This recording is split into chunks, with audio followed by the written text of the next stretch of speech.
Hey everyone, welcome back to the Newswire NGR channel where we dive into the real issues affecting Africans and the diaspora worldwide. Today we're tackling a topic that hits home for so many of us, black tax.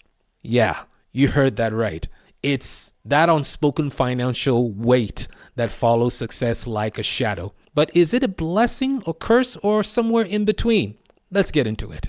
So, what exactly is black tax? No, it's not something the government came up with. Black tax is that silent contract, the expectation that when you make it, you've got to pull everyone else with you. Whether it's paying for your younger siblings' school fees, covering your grandma's medical bills, or sending money to that cousin who's between jobs for the third year in a row, you know the drill. It's deeply rooted in our culture, especially in African countries. Back in the day, extended families were everything. Everyone chipped in. Everyone looked out for each other. But as times have changed, that spirit of unity has transformed into something that's, well, complicated. Now, don't get me wrong. Black tax isn't all bad. It's about giving back, honoring those who helped you get where you are, and keeping that strong family bond alive. In many ways, it's beautiful. It reflects values of Ubuntu. I am because we are. It's about making sure your little brother doesn't have to drop out of school, or that your parents can finally breathe easy after sacrificing everything for your education. It's love in action. But here's where it gets tricky.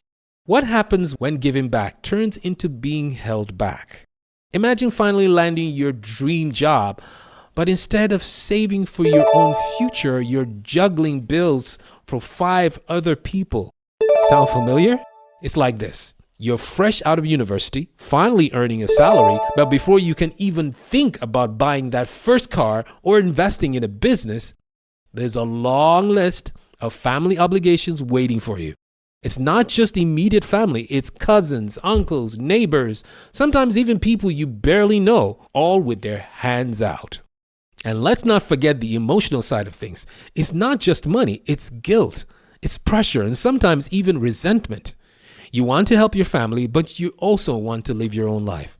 And when you can't balance the two, it feels like you're letting everyone down.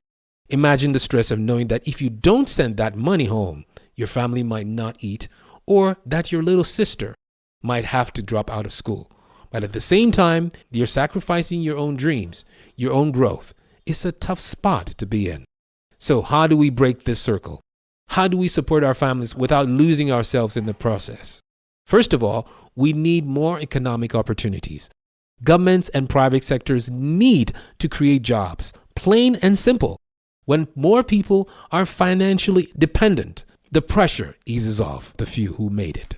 Secondly, let's talk about financial literacy. Young people need to learn to set boundaries and plan for the future. Helping your family doesn't mean sacrificing your future. And finally, open communication within family is key.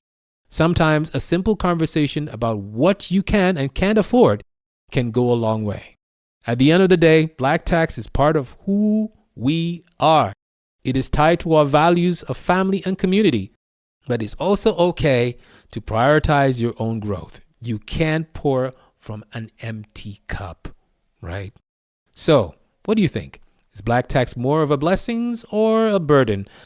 Thanks for watching, family. Until next time, follow our YouTube channel and social media pages for more of these contents that speaks to our everyday lives.